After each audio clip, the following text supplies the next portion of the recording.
For the longest time, we tended to associate outdoors and outdoor activities with healing.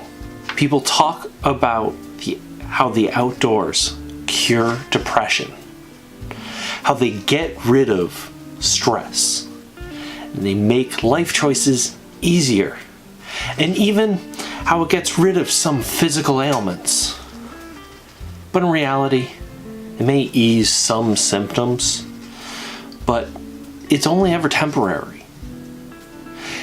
It rarely, if ever, cures it.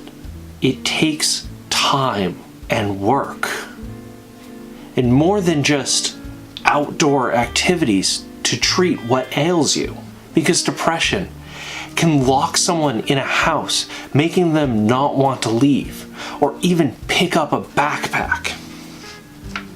The stressor may still be there when you return from the trail.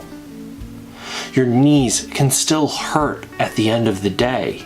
I see advertisements all the time boasting about how you just need to spend more time in the woods to recharge. And while this may be true for some, hikers like myself still have to deal with issues like depression and anxiety even when in the woods.